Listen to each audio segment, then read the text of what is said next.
peu comme République. Ma République, non? C'est dur la République quand même, non? Ouais? Non? Ah non, c'est mou, non? Ouais, les mecs se font chier, on dirait un peu. Ouais, c'est un peu mou. Enfin, ça dépend dans quel pays. Ouais. Ouais, j'y connais pas grand chose, moi. Et c'est quoi une démocratie déjà?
Ça tourne en boucle comme BFM, t'existes plus comme REM, tout est en grève comme RER, ça capte partout comme France Inter.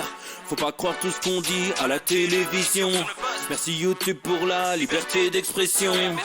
C'est la vérité absolue, juste de l'info et de l'actu. Si t'as un doute sur le contenu, check les sources ou le nombre de vues. C'est la vérité absolue, juste de l'info et de l'actu. Si t'as un doute sur le contenu, check les sources ou le nombre de vues. Calme-toi Dimitri, la force tranquille, ça tape dans le mille. De midi à minuit, dégomme les mensonges comme des quilles.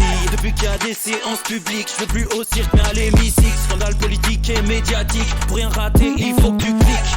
Mec c'est Rémi, le meilleur du pire en ligne de mire. Aucun parti pris, que des avis bien réfléchis. J'ai encore bourré comme un Polac, donc je pensais voir Laurent Ournac. Je crois que je suis toujours à côté de la plaque, mais en politique c'est qui est le crack.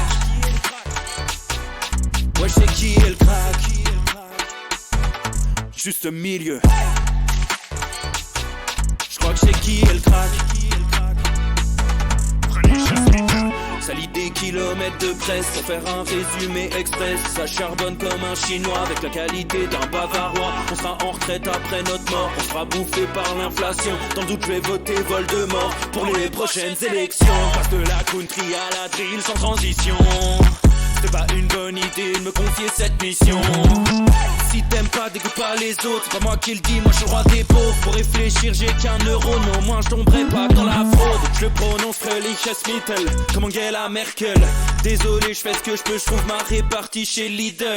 Des enquêtes exceptionnelles, pas de langue de bois et de l'humour. La revue c'est juste mensuel, les vidéos c'est juste tous les jours. Ouais c'est juste tous les jours. Juste milieu. Regarde ça tous les jours. Juste milieu. Désolé pour mon manque de répartie. Je sais même pas ce que je débite. C'est dur la géopolitique. Ou un peu comme ma République. Ma République, non? C'est dur la République quand même, non? Ouais? Non? Ah non, c'est mou, non? Ouais, les mecs se font chier, on dirait un peu. Ouais, c'est un peu mou. Enfin, ça dépend dans quel pays. Ouais. Ouais, j'y connais pas grand chose, moi. Et c'est quoi une démocratie déjà?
Ça tourne en boucle comme BFM, t'existes plus comme REM. Tout est en grève comme RER, ça capte partout comme France Inter.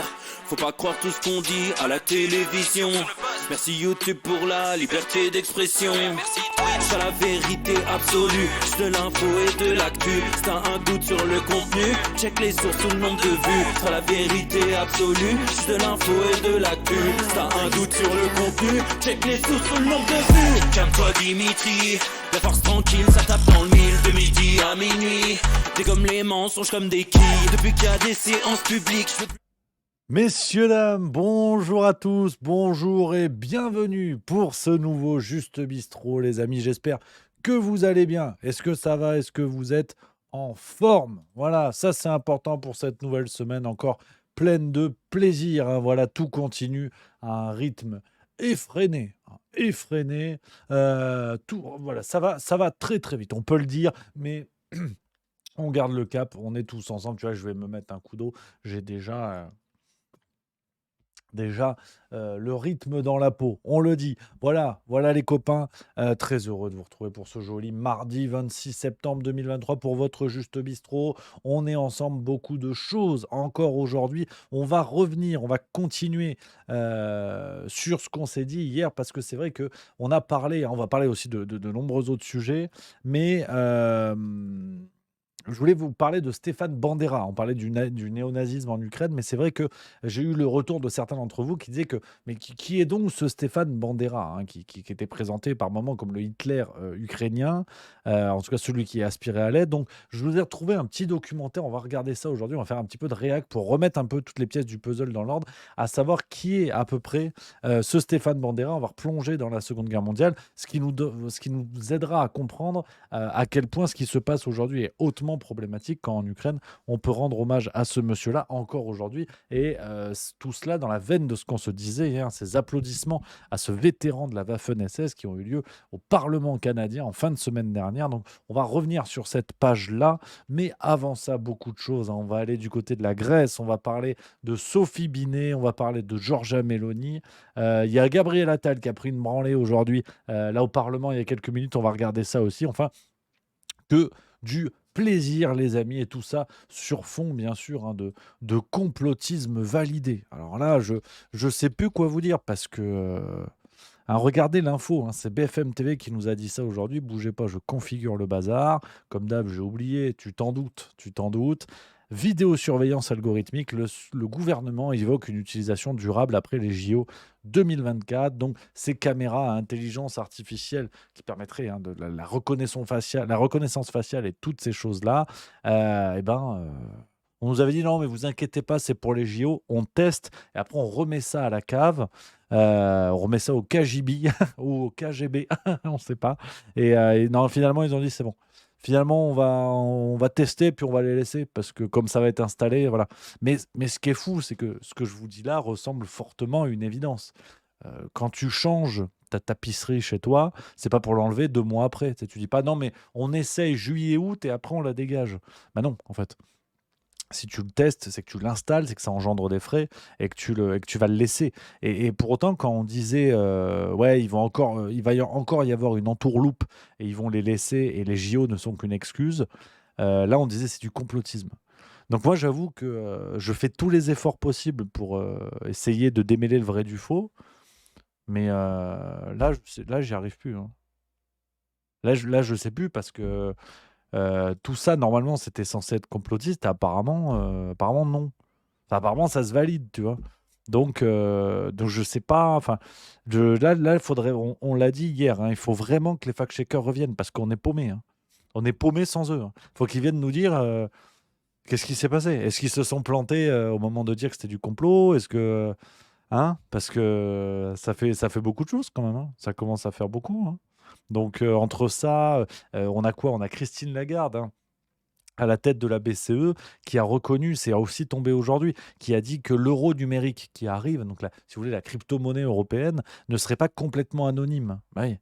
Ah oui, oui, mais ça aussi, tu vois, on le disait depuis un certain enfin, beaucoup de gens, spécialistes ou non d'ailleurs, le disaient, pouvaient le deviner au vu des éléments et au vu de la réalité du terrain et on disait: «Non, non, c'est pas possible». Et apparemment si, c'est possible. Donc vous savez, hein, je ne suis pas partisan du côté, on l'avait prédit, on avait tout dit. Mais le bon sens commandait de reconnaître, si on revient à cette histoire de caméra, que effectivement ça allait être laissé sur le terrain. Je veux dire, tu changes pas ton parquet dans ta baraque pour le changer un mois après.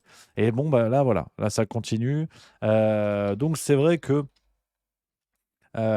c'est surprenant. Il se passe des choses tout à fait, surprenantes et on va attaquer dans l'actualité parce que les amis, je vous quitte vers 17h30. J'ai handball ce soir, donc c'est un petit peu plus tôt le mardi. C'est pour ça, voilà, bon, mais il y a Juste Bistrot. Mais il y a Juste Bistrot et demain, je vous préviens, demain, il y a pas de Juste Bistrot. Merde! La tuile. Et non, parce que demain, vous savez pas où je vais voir Uruguay-Namibie. Voilà, avec mon pote Pierrot, on est amoureux de rugby, on a trouvé des places, c'est ce qui restait, hein. Franchement, il restait ça ou une place pour la buvette du stade Marcel Michelin qui retransmet le match. Vraiment, on n'avait plus grand-chose. Donc, on a pris ça, c'est à Lyon, donc c'est pas loin. Donc, demain, pas de Juste Bistrot. Je serai au stade, 17h45. Peut-être que vous me verrez dans les tribunes. J'aurai un maillot de la France pour bien dire au capitaine namibien que je suis là pour venger Antoine Dupont. Hein. Alors je lui dirai depuis les tribunes, naturellement, et rien à voir avec le fait que le mec fasse 2 mètres et 150 kilos. Voilà, j'ai tout à fait du courage et je suis, voilà, je ne reculerai devant rien. Voilà, pour lui dire, hein, après, voilà, il faudra bien sûr faire preuve de diplomatie, ça me semble normal. Donc, demain, c'est rugby et retour en fanfare, bien évidemment, pour le Juste Bistrot, les copains. Donc, on va attaquer aujourd'hui. C'est quasiment du direct, hein, ça vient de tomber. Je voulais vous partager ça parce que c'est vrai que il y a une députée qui en a mis plein la tronche, une députée Renaissance. En plus, c'est original. Attends. Ah, attends, ça c'est cocasse. Je découvre avec vous l'actualité, hein. Harcèlement scolaire, la députée Renaissance Virginie Lanlot interpelle Gabriel Attal sur les faits de harcèlement qu'elle a subis. Ah putain, mais j'avais mal lu. C'est dur d'être un abruti. Comme chantait Jordi, dur d'être un bébé. Eh ben moi, j'ai envie de paraphraser, hein. Dur d'être un teubé. Parce qu'en fait, je pensais à ce qu'avait révélé Zoé Sagan, vous savez, le compte Twitter qui ne cesse d'exploser, hein, et qui a balancé des choses assez cocasses sur Hanouna ces derniers temps. On salue le boulot. Je pensais que ça faisait écho au fait de harcèlement scolaire dont s'était rendu coupable Gabriel Attal par le passé. Ouais, apparemment, dans l'école où il était, l'école alsacienne, l'école réputée, apparemment, il y avait des faits de harcèlement et tout ça. Et il était connu pour ça. Et aujourd'hui, aujourd'hui, c'est lui qui est le ministre par rapport à ça. Ouais, et il a dit ça, par contre, ça c'est bon, j'ai bien lu, j'ai bien compris. Il a dit: «Il reculera devant rien». Regarde.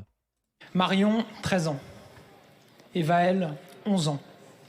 Dina, 14 ans. Ambre, 11 ans. Lucas, 13 ans. Thibaut, 10 ans. Chanel, 12 ans. Marie, 15 ans. Lindsay, 13 ans. Nicolas, 15 ans. Ces noms, ce sont ceux d'enfants enlevés à leurs parents.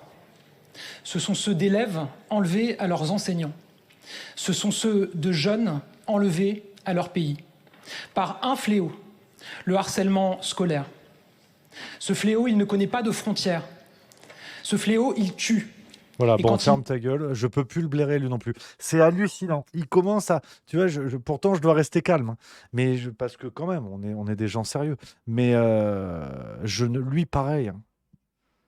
Enfin, en plus, cette morgue, tu sais, avec le discours saveur McKinsey, le truc préparé pour aller chercher la chialerie, alors que il serait quand même nécessaire de rappeler que ces jeunes-là qui sont morts ou qui se sont suicidés pour la plupart à cause du harcèlement scolaire, rappelons que c'était déjà sous le mandat d'Emmanuel Macron. Donc c'est la responsabilité directe du président de la République et du gouvernement auquel il appartient encore, ce Gabriel Attal. Donc ces gens-là misent sur la crétinerie des gens avec des grands discours grandiloquents comme ça. Là. Cet ennemi ne connaît pas de frontières. Non, on dirait François Hollande. C'est mon ennemi, c'est la finance, tu vois.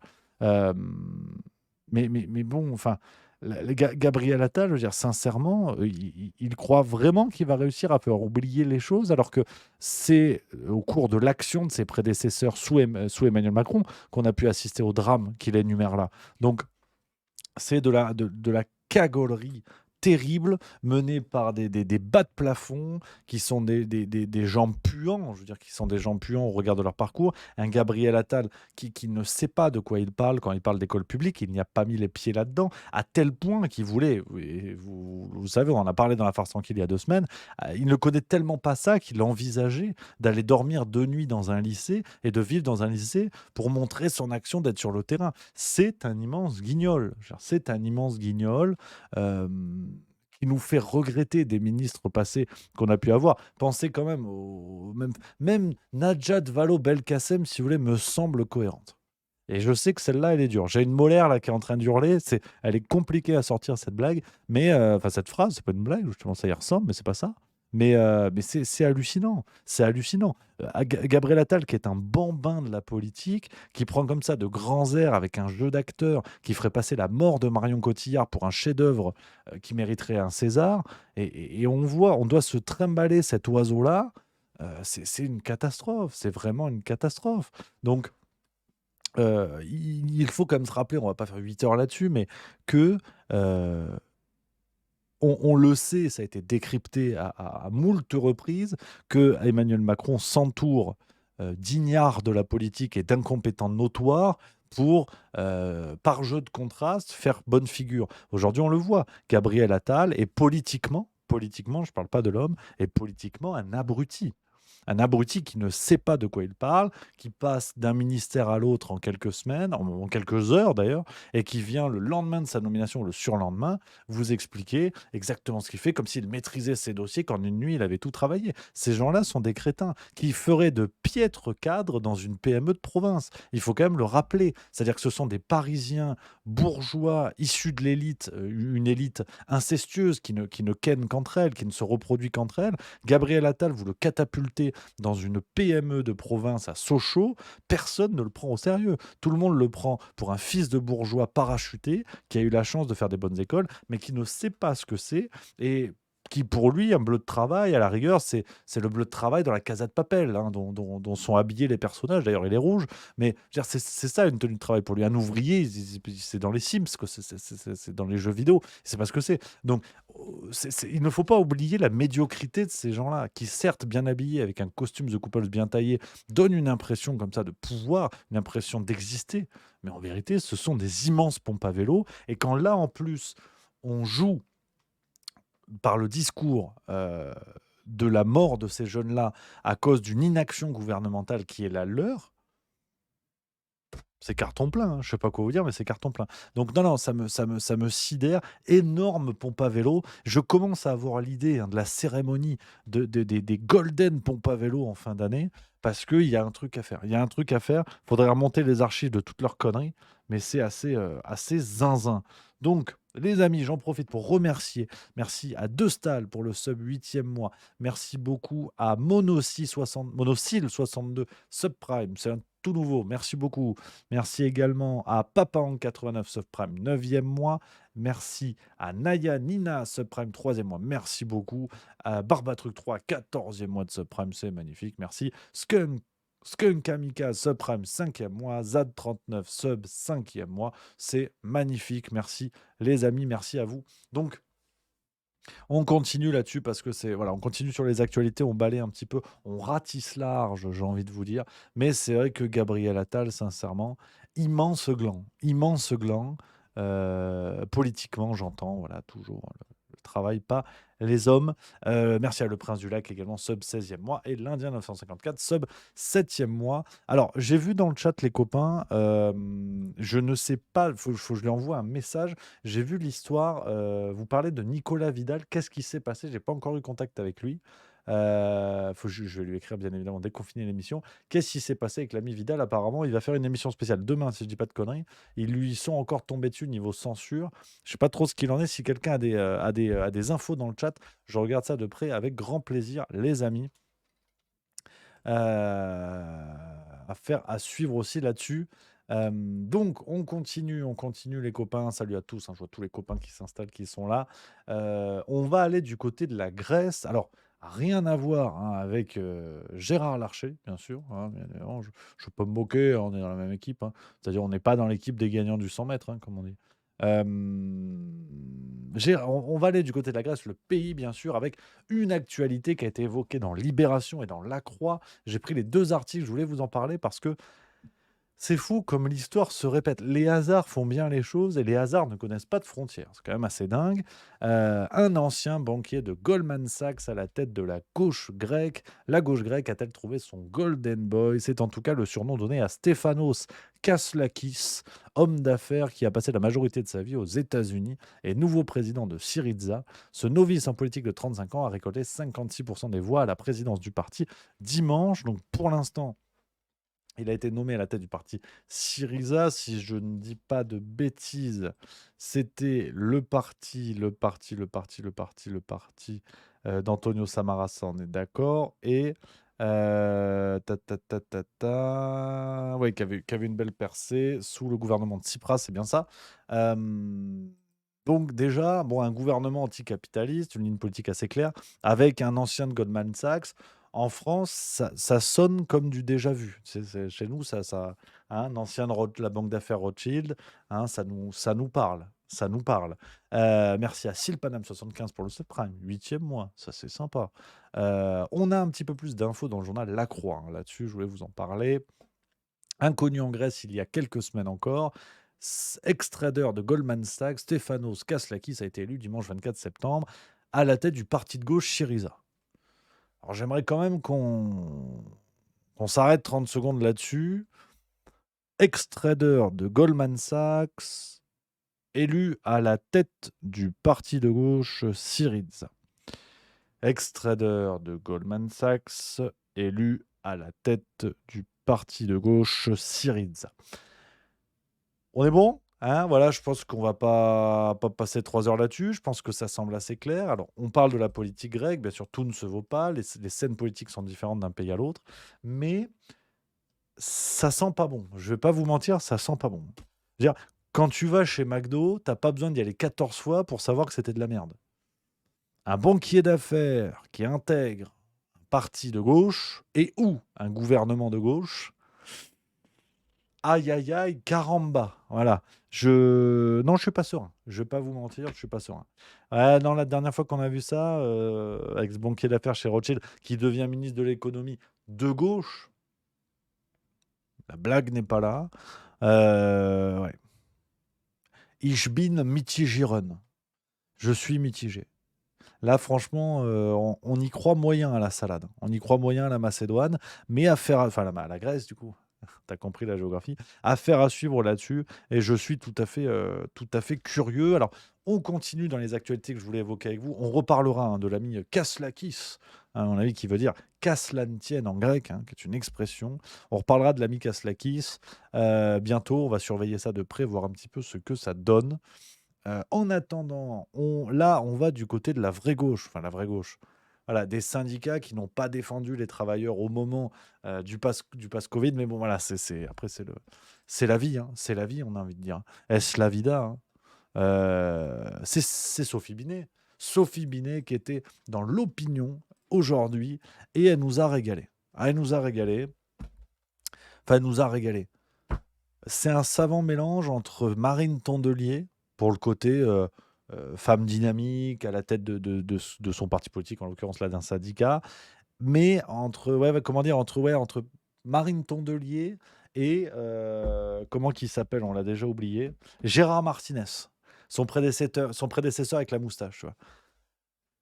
Ah ouais, franchement, déjà, bon, le titre, faire peur incite à négocier davantage. C'est-à-dire, parce que, alors dans un donjon SM, je dis pas, mais dans la vie politique, je suis pas certain. Avec un pistolet sur la tempe, les négociations sont remportées beaucoup plus vite, hein, d'après les statistiques, on est assez formel sur ça. Et alors, elle nous a régalé à plusieurs niveaux. Alors, c'est ce qui est intéressant, c'est que pour autant, il y a des éléments critiques sur la politique actuelle qui sont très intéressants, avec des questions assez orientées, mais le journal L'Opinion, qui est pro-capitaliste, on pouvait s'y attendre, et la ligne est plutôt claire et assumée. Donc, à la limite, c'est très bien. Et on a des réponses où je trouve que Sophie Binet est vraiment très intéressante et pertinente, hein. Par exemple, à cette question, un pays où le SMIC est à un niveau élevé, l'éducation gratuite, la santé quasiment gratuite, est-il néolibéral? Elle répond, la marchandisation est en cours dans ces domaines parce que le capitalisme a besoin d'étendre sa zone de profit. Son principe est l'ouverture permanente de nouveaux marchés. Depuis le début des années 2000, le patronat est à l'offensive pour récupérer les 330 milliards d'euros des retraites versées chaque année par la sécurité sociale et les retraites complémentaires par répartition. Il ne peut pas spéculer avec cet argent qui va directement des actifs aux retraités. Donc, sur ces éléments-là, je suis à deux doigts de prendre ma carte à la CGT. Alors, on va pas se mentir. On va pas se mentir. CGT d'extrême gauche, je dirais.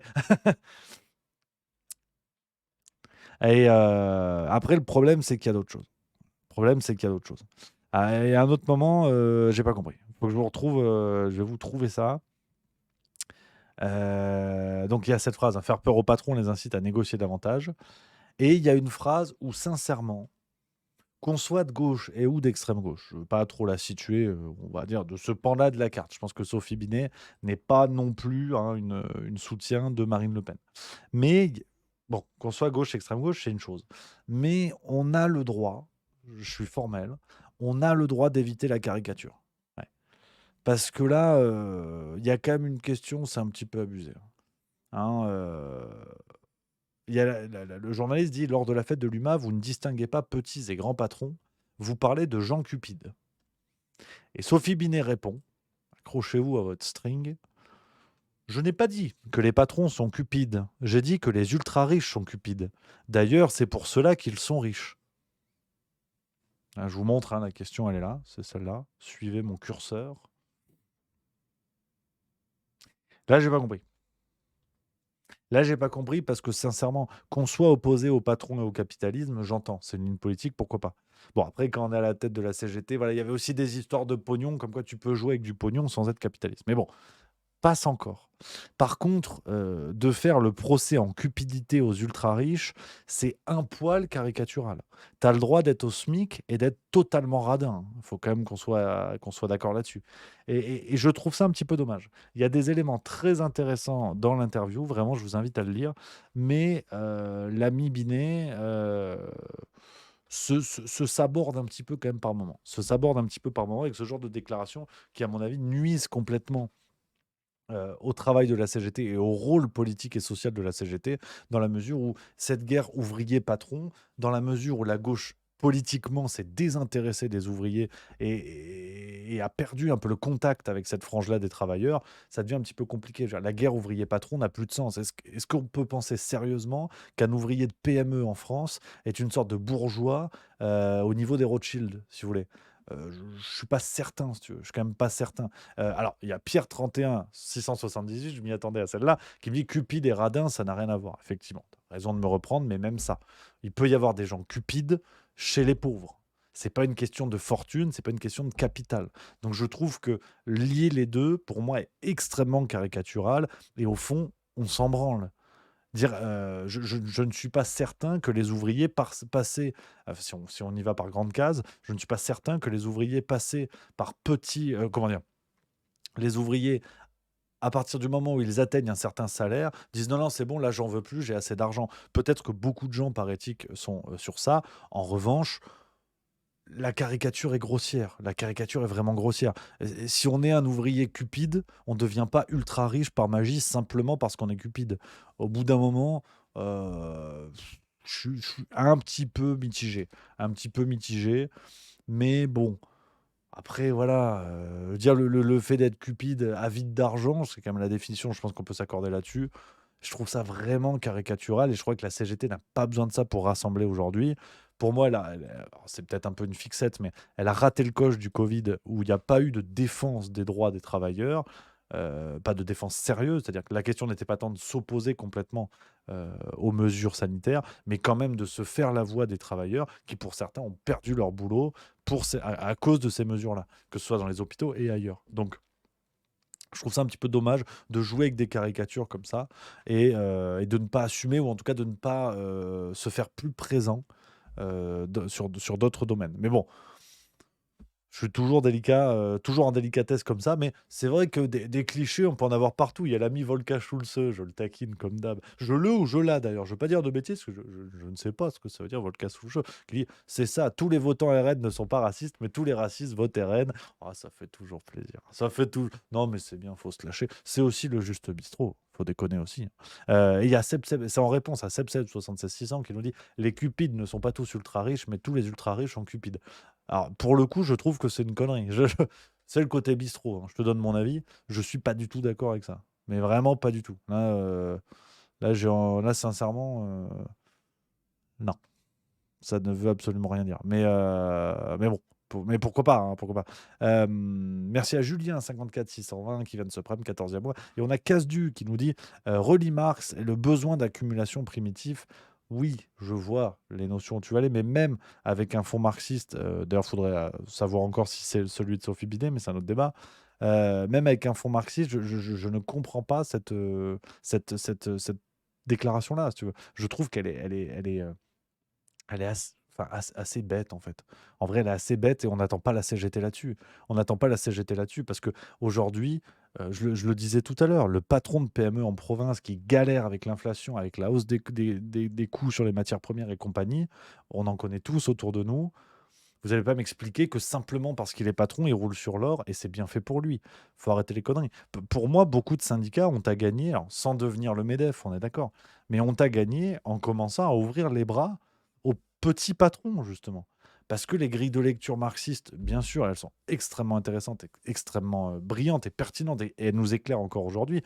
Mais il faut peut-être mettre à jour le logiciel et accepter que on a cette classe moyenne en France qui est en train de disparaître et que la paupérisation touche des riches d'hier. Ça, c'est vrai. Aujourd'hui, on a des patrons qui, il y a 10 ans, il y a 20 ans, étaient dans des situations largement préférables et largement plus aisées. Et aujourd'hui, ça n'est plus le cas. La disparition de la classe moyenne en France est une réalité de terrain. Donc, si on a une gauche, une extrême gauche et des syndicats qui n'ouvrent pas les bras à ces gens-là, ils vont se péter la gueule et ça va finir à l'extrême droite. Et ils viendront chialer tous les 5 ans en disant faut faire barrage, les gens votent à l'extrême droite. Ça n'est pas pour rien que le vote ouvrier aujourd'hui se déplace vers le RN ou Zemmour, un peu plus RN quand même, mais faut quand même voir les choses en face par rapport à ça. Et je ne suis pas certain que ce genre de déclaration s'en sorte un petit peu. Il y a Volker Schulze qui nous dit justement, en vrai, je me demande si c'est pas les courtisans politiques vis-à-vis des grands patrons le problème. Quand je vois la présidente de l'AS qui a 5 millions d'actions chez L'Oréal. Ah oui, l'Assemblée nationale, oui, oui, il y a Elbron Pivet. Oui, non, mais ça effectivement, hein. Je suis d'accord avec toi, c'est une vraie question. Télétravail Dream qui nous dit, tu peux pas mettre le petit patron et les ouvriers dans le même panier et ils s'en sortent moins bien. C'est la faute des ultra riches qui monopolisent tout car tout le pouvoir d'investissement. Alors ça, enfin, sur la partie pouvoir d'investissement, je suis d'accord avec toi. Ça, effectivement, c'est vraiment une mécanique des gros qui mangent les petits et qui se nourrissent de la sève pour les épuiser, et ainsi de suite. Ça, je suis complètement d'accord avec toi. C'est le travail, par exemple, d'un Thomas Piketty, plus récemment. D'ailleurs, lui, on y reviendra, parce que l'histoire avec Aurélie Filippetti, on y reviendra. Mais je suis d'accord avec toi sur la deuxième partie. Par contre, honnêtement, moi, c'est la faute des ultra riches. Enfin, comment dire, je suis d'accord et pas d'accord avec toi. C'est-à-dire que la réalité de terrain impose ce constat. Effectivement, que ce soit sur les questions d'optimisation fiscale, d'exil fiscal, sur ces questions-là, on a des situations favorables pour les très grosses fortunes et on pourrait modifier certains paramètres de sorte à ce que les systèmes soient un peu plus égaux. Cependant, l'argument c'est la faute des ultra riches à tout va, je suis pas certain. Je suis pas certain parce que il faut quand même si ça nous fait mal au cul, je suis bien d'accord, on aimerait tous que Bernard Arnault donne un petit peu plus de pognon que machin, que bidule, je suis complètement d'accord. Mais combien de gens sont employés par les entreprises détenues par ces ultra riches? Il faut mettre le constat à plat et regarder vraiment où sont les excès. Parce que à chaque fois dire c'est la faute des ultra riches, si vous voulez, sur le plan moral, j'entends, je fais pas de comparaison, je suis pas en train de vous dire que ça revient au même. Mais sur le plan moral, vous avez aussi des smicards qui font tout ce qu'ils peuvent pour gruger.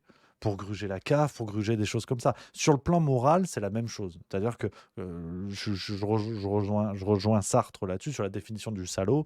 C'est-à-dire que moralement, le salaud ne se définit pas à la hauteur de, comment dire, par rapport à la valeur de ce qu'il a grugé, pour la faire courte. C'est-à-dire que pour moi, un salaud, c'est le smicard qui gruge la CAF, comme l'ultra riche qui fait de l'évasion fiscale de manière industrielle. Ça, c'est sur le plan moral. Après, il y a une réalité de terrain où je suis d'accord que oui, effectivement, aujourd'hui, et c'est pas sous le gouvernement d'Emmanuel Macron qu'il va y avoir ça, là, je suis complètement d'accord. euh, il y aurait moyen d'encadrer bien plus le fait que ces grosses fortunes payent leurs impôts en France, que l'évasion fiscale soit beaucoup plus encadrée. En même temps, peut-on sincèrement attendre d'Emmanuel Macron, dont c'était le précédent boulot, qu'il revienne légalement et qu'il encadre davantage l'évasion fiscale? Ça, je suis quand même pas certain. Donc, si vous voulez, des gens qui ont fait barrage à X ou Y pour faire voter Macron et qui aujourd'hui se plaignent de l'exil fiscal et du fait que les ultra-riches ne paient pas leurs impôts en France, quand vous faites élire quelqu'un dont c'était le boulot, fallait se poser la question avant. C'est-à-dire que tu reproches pas à ton boucher d'être vegan. Je suis désolé, mais c'est un petit peu comme ça. Donc c'est aussi ce qui m'embête aujourd'hui. C'est peut-être pas ce que tu disais, cher ami, hein, c'est peut-être pas ce que tu penses, hein, mais de manière générale, l'argument c'est la faute des ultra-riches quand on fait élire un Emmanuel Macron, si vous voulez, je suis moyen, quoi. Je suis moyenasse là-dessus. Je suis vraiment moyenasse là-dessus. Et Sepsep76600 qui dit: «Ah non Rémi, pas l'excuse de l'emploi par les oligarques. Ils ont le monopole et les aides, donc c'est facile d'embaucher». Ça, je suis pas d'accord avec toi. Je suis pas du tout d'accord avec toi. Enfin, le fait qu'il y ait de vrais problèmes, que, ces gens-là nuisent à la situation du pays, je suis complètement d'accord. Cependant, si on raisonne comme ça, on passe pour des pompes à vélo. On va passer pour des pompes à vélo, pour des putains de jaloux, des gens qui voudraient couper la tête des puissants, enfin, des choses très caricaturales, un peu à la lumière de ce que fait Sophie Binet, et je suis pas d'accord avec toi. Oui, il y a beaucoup de problèmes concernant la situation des ultra-riches, concernant la gestion de leur fortune, mais avec ce genre d'argument de dire ils ont le monopole, les aides, donc c'est facile d'embaucher, on peut aussi reconnaître par moment, pas pour tous, mais moi je pense que c'est un élément qu'il faut aussi remettre en place, reconnaître le mérite que peuvent avoir ces gens-là en reconnaissant aussi tous les problèmes. Mais sinon, on est biaisé. Et là, pour le coup, on n'est pas dans le juste milieu, tu vois. Moi, ce qui me gonfle un peu, c'est quand on va défoncer un Bernard Arnault en disant tout ce qu'il fait, c'est mal, et par contre, tout le monde applaudit Elon Musk. Mais vous croyez qu'il va faire quoi avec Twitter, Elon Musk? Enfin, X, j'arrive pas à m'y faire. Vous croyez qu'il va faire quoi? Elon Musk est un putain de capitaliste, qui a une putain de fortune, parmi les plus riches du monde. Et vous allez m'expliquer que lui, qui est un ultra riche, en vrai, ça va parce qu'il a fait la liberté d'expression sur Twitter. Arrêtez vos conneries. Twitter est en train de devenir l'équivalent chinois. J'oublie comment ça s'appelle. Euh, Mince. Comment ça s'appelle? Où ils peuvent tout faire et compagnie. Comment ça s'appelle? WeChat, voilà, pardon. Le Twitter a pour but de devenir un WeChat américain, c'est-à-dire un super site, une super application où vous avez tout dessus. Réseau social, pour réservation de restaurant, réservation de billets, banque en ligne, tout ce que vous voulez. Donc, je veux bien, et je connais aussi l'argument de ouais, mais Musk a payé 11 milliards d'impôts aux États-Unis, il s'est pas échappé comme les autres. Mais les règles aux États-Unis ne sont pas les mêmes. L'optimisation fiscale, l'évasion fiscale aux États-Unis est beaucoup plus encadrée que chez nous. Un milliardaire américain a beaucoup moins les mains libres sur tout ce qui est optimisation fiscale et surtout exil fiscal, parce que optimisation fiscale, il y a quand même de quoi faire là-bas, mais surtout exil fiscal aux États-Unis. Un milliardaire qui va habiter ailleurs, il doit quand même payer aux États-Unis. Donc, ne nous leurrons pas non plus. Vous connaissez ma ligne sur ces questions-là. Je suis d'accord avec vous. Tous les arguments s'entendent. Tous les arguments s'entendent, mais ils doivent tous être mis sur la table. Sinon, on est de mauvaise foi. Donc, on vient de m'expliquer que Bernard Arnault, parce qu'il est milliardaire, il n'a pas de mérite, c'est facile d'embaucher, c'est un salaud, c'est machin. Et qu'on me dise, ouais, mais Elon Musk, en vrai, il a payé 11 milliards et lui c'est bien parce qu'il a fait Twitter. Arrêtez. Il y a le projet WeChat. Elon Musk, c'est quelqu'un qui vise à faire Neuralink. Donc, on vient de m'expliquer que Neuralink est un projet humaniste.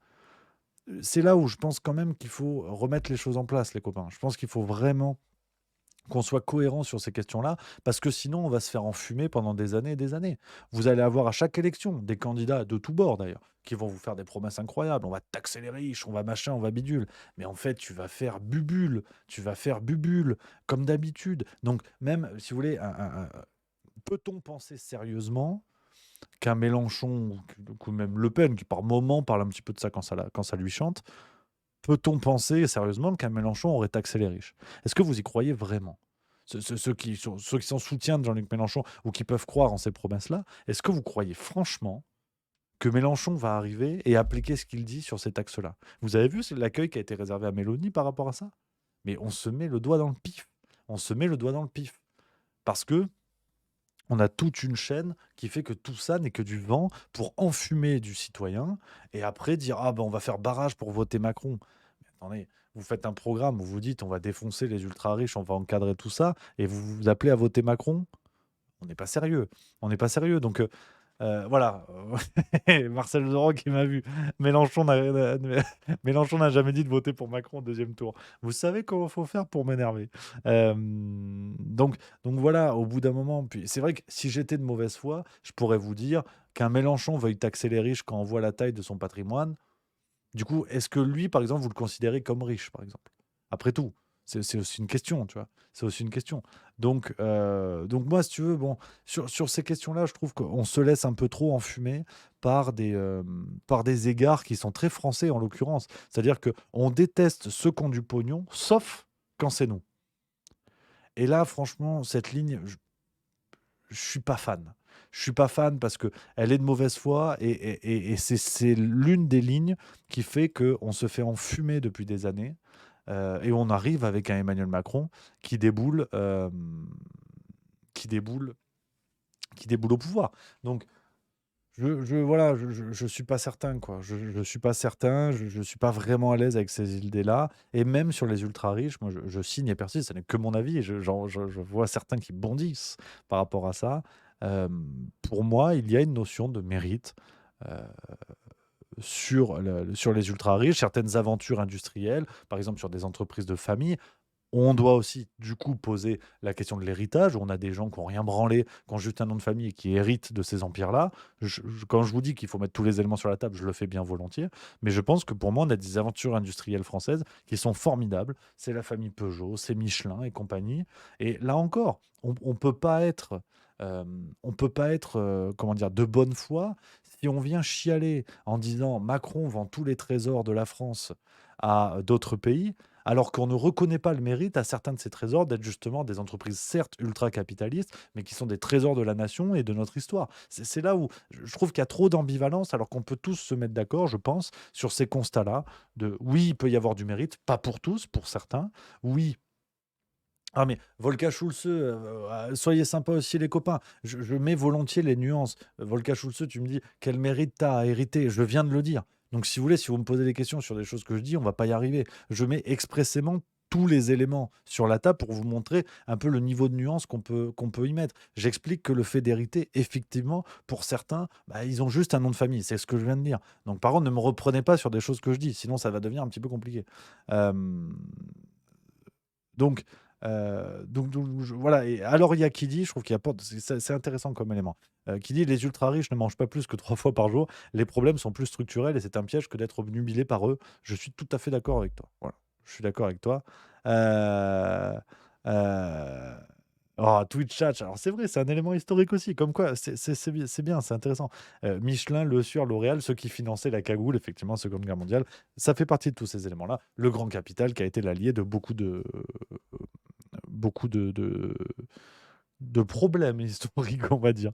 Et Pierre 31 678 qui dit mais putain, ils font fabriquer dans quel pays tes héros?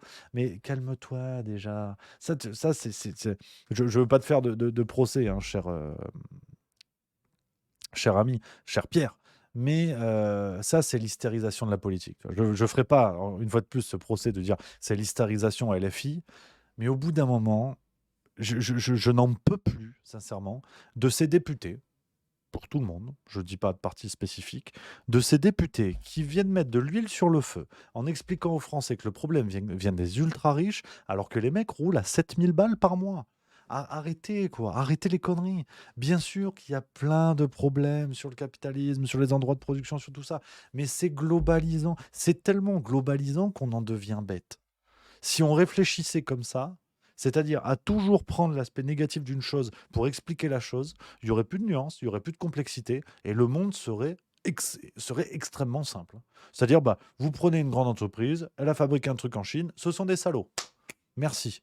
Non mais d'accord, mais on fait quoi avec ça en fait? Une fois qu'on a dit ça, on fait quoi en fait? Ah bah voilà, c'est des salauds, tous des salauds. Là, les gars, là, on se parle, on est sur Twitch. C'est une putain de grosse société américaine. qui va m'expliquer. Enfin, du coup, je suis un salaud. Mécaniquement, je suis un salaud. Donc, mettons de la nuance, les amis. Autant je ne prône pas pour le règne du on sait jamais, mais autant il faut arrêter les conneries. Je veux dire, on peut tout mettre sur la table. Je suis d'accord avec l'argument de beaucoup, qui veut que beaucoup de ces entreprises-là fabriquent à l'étranger. Mais ça ne résume pas le débat. C'est justement ce que j'essaie de dire. En fait, depuis tout à l'heure, j'essaie de mettre en lumière toute la complexité du sujet et, et, et pour voir à quel point ces débats-là, on peut les résumer avec des arguments qui sont des arguments idéologiques, mais au fond, on résume pas grand-chose. Euh, et Pierre 3178 qui dit: J'ai pas dit des salauds, je dis fabriquer ici. Oui, non, mais absolument. Absolument. Je suis d'accord avec toi, mais là encore, c'est une solution, si tu veux, qui est tout à fait à encourager, qui est tout à fait euh, enfin, normale. Et là, je te rejoins sûrement sur le fait que ces entreprises-là euh, devraient être reconnaissantes à la patrie, on va dire. Ça, je suis complètement d'accord avec toi. Par contre, on en revient toujours au même point. Vous ne pouvez pas engager, parce que ça se fait pas en 6 mois, vous ne pouvez pas engager ce virage-là avec un Macron au pouvoir. Avec cette ligne politique, en tout cas, cette ligne politique de la mondialisation. C'est Macron, mais c'est Hollande et Sarkozy avant. On est complètement d'accord. La libre frontière, la mondialisation, aucun encadrement aux entreprises. Je pense qu'on peut se rejoindre là-dessus. Mais on peut aussi accepter le fait que le débat est complexe, il est multifactoriel. Et donc, d'arriver et dire bah, salaud de riche, point. Moi, je veux bien, hein, je dis pas oui, je dis pas non, mais je vois pas ce que ça amène. Sincèrement, demain, cher Pierre, j'ai envie de t'appeler Pierrot, cher Pierrot, on te file les manettes de la France, je suis pas sûr qu'on aille très loin avec ça. Donc, certes, c'est peut-être pas ton but d'être président de la République, j'entends, mais il faut aussi voilà, qu'on assume la complexité de ces sujets-là. Et donc voilà, non, mais c'est vrai que je m'emballe parce que ça me plaît. C'est vraiment très intéressant ces sujets-là parce que c'est central. Et je crois que, je vous le dis, par moments, je vous casse les pieds avec ça. Il faut aussi qu'on soit exigeant envers nous-mêmes parce que sinon on va aller nulle part. Honnêtement, mon Pierrot, je t'appelle Pierrot, j'ai envie de t'embêter. J'ai envie de t'embêter, de te dire. Enfin, comment dire? Non, c'est pas ça. Enfin, je t'embête, hein, mais j'aurais envie d'être d'accord avec toi. Et tu sais, de frotter tout le monde dans le sens du poil. Alors, il veut pas Pierrot, moi, je vais t'appeler Pierre. De frotter tout le monde dans le sens de brosser tout le monde dans le sens du poil et de vous dire: ah ouais, vous avez raison, tous des cons, tous des machins. Mais le problème, c'est qu'on n'avance pas, en fait, on va nulle part. Si vous voulez, je fais ça, hein, je veux dire, je fais du libération, quoi. C'est-à-dire sur n'importe quel sujet, je dis le truc qui va dans le sens du vent, puis on verra ce que ça donne. Mais on n'ira nulle part avec ça. On n'ira nulle part avec ça. Parce que si on avait eu cette ligne-là, je fais un parallèle, je sais que beaucoup vont me dire, ouais, c'est n'importe quoi, et le parallèle n'a pas de sens. J'en conviens. Mais sur la forme, si on prenait des raisonnements comme ça, c'est-à-dire seulement guidés par l'émotion, par une forme d'hystérie de l'actualité, au moment du Covid, on serait tous vaccinés, les copains. On serait tous vaccinés. Parce que si on ne cherchait pas la nuance, si on ne cherchait pas la complexité, si on n'acceptait pas l'incertitude du réel qui se pose devant nous, bah, tous les jours on vous dit vaccinez-vous, on se vaccine et c'est terminé. Donc, je fais un parallèle, je suis d'accord qu'il est un petit peu fragile, mais sur la forme, sur la réception et la compréhension qu'on a du réel, moi je veux bien que sur certains sujets, on dit ah ben voilà, c'est comme ça parce que l'émotion l'emporte. Sur le Covid, on se serait tous vaccinés, les gars, et on serait devenus des zinzins, et on serait pas là. Et en vérité, on serait pas là. Juste milieu serait une chaîne à la con. Ce serait peut-être le cas. Je vous laisse votre avis. Mais voilà, je serais là tous les jours à vous dire ah ouais, c'est pas bien, hein. Ah, les riches, c'est pas bien, hein. Ah, l'extrême droite, c'est pas bien. Ah, ben, l'extrême gauche, c'est pas bien non plus. Qu'est-ce que vous voulez que je vous dise? C'est ce qui me semble un petit peu compliqué. Donc, j'aime bien ce côté-là où on va se creuser la caboche, où on bricole et on se fait plaisir. Et voilà. Et voilà. Euh, voilà un petit peu les copains. Voilà ce qu'on a envie de se dire. Tu vois, mais je me suis laissé emballer. Finalement, je crois qu'on va faire Stéphane Bandera demain. Non, jeudi. Je me suis emballé, je suis parti plein gaz. Et voilà. Tu vois, du coup, je vais changer le titre de l'émission. Finalement, je vais mettre ultra salaud d'ultra riche, point d'interrogation. Voilà. Parce que j'ai pas du tout parlé de Bandera. On en parlera jeudi. Parce que là, je dois partir à Pétante, hein, à Pétante 30. Prendre l'autocar après. Ah, c'est sérieux. Là, c'est absolument sérieux. Donc voilà. Voilà les amis, ce qu'on peut dire là-dessus. Je prends les messages du chat, les amis. Pimouskassi, merci, qui vient de se prendre 15e mois. Merci beaucoup, qui dit mon bistrot préféré. Ça, c'est bien. On embrasse tous les bistrots de France. On va y aller. Euh, Martin06 Nice qui dit tu pourras nous mettre un programme sur tes prestations sur scène. Ça arrive, ça arrive. Tiens, si on parle, si ça vous intéresse, on peut parler de ça.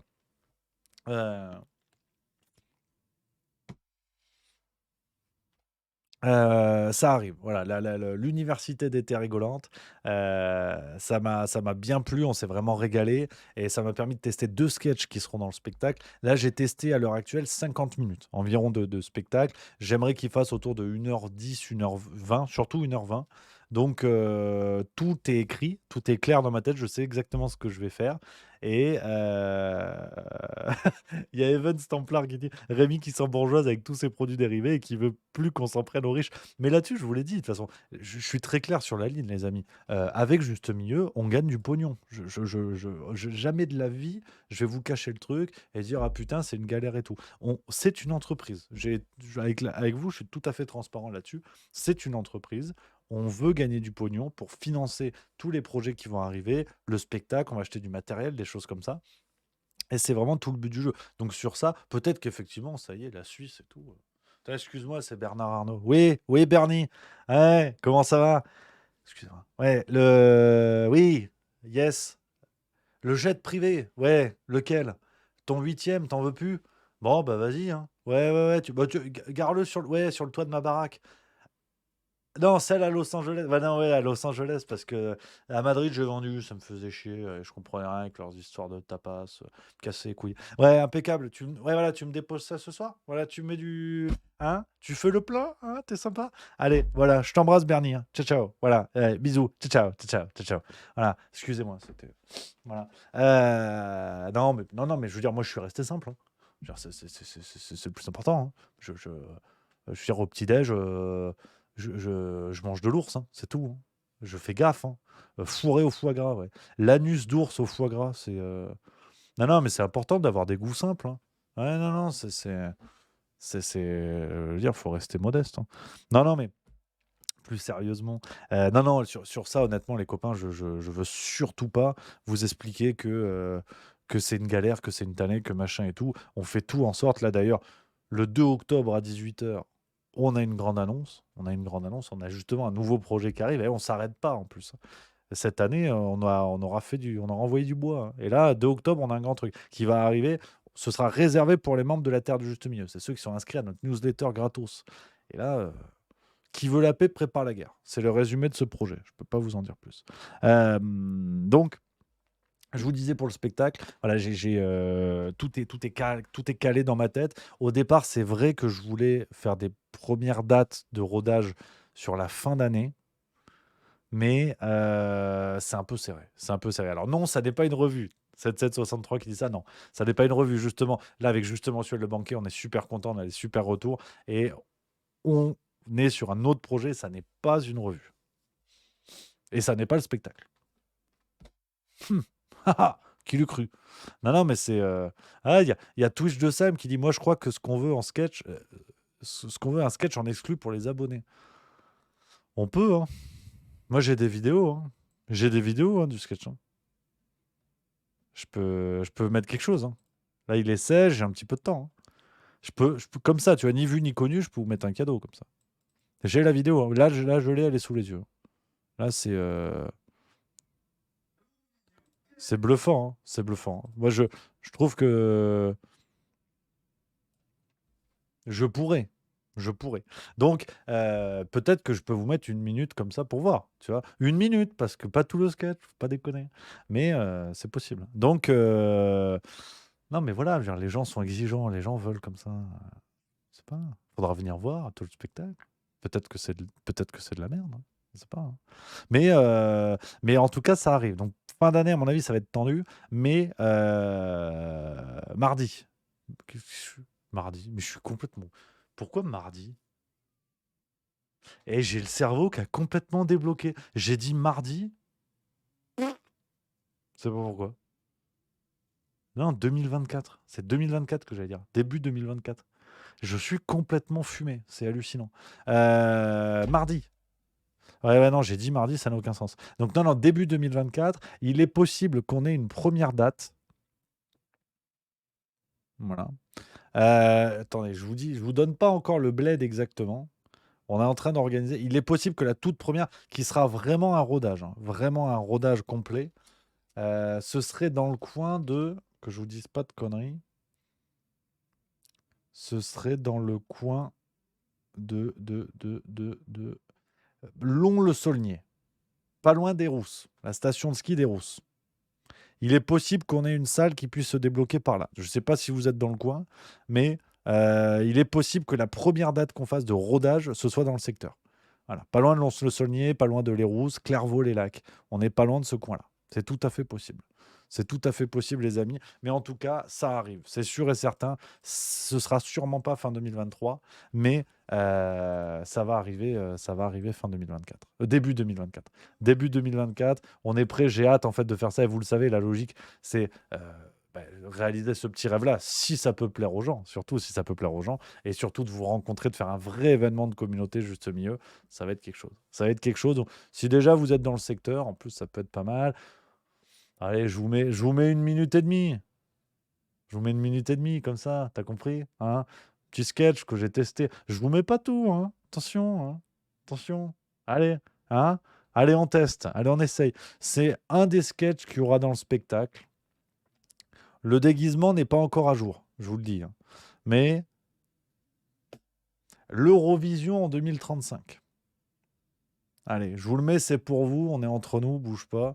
Que je configure ça. Regarde. Allez, c'est cadeau, hein. C'est cadeau, c'est pour vous, hein. Allez. Bonjour à tous. Est-ce que vous allez bien dans les studios?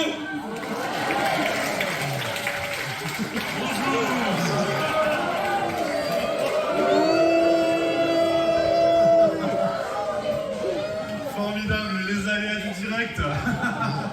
Quelle ambiance dans les studios, j'ai l'impression que vous êtes chaud. Ah, quel plaisir de vous recevoir aujourd'hui à Kiev pour cette Eurovision 2035. Kiev, la capitale d'Ukraine-Land, on le rappelle, 51e État des États-Unis depuis 2033.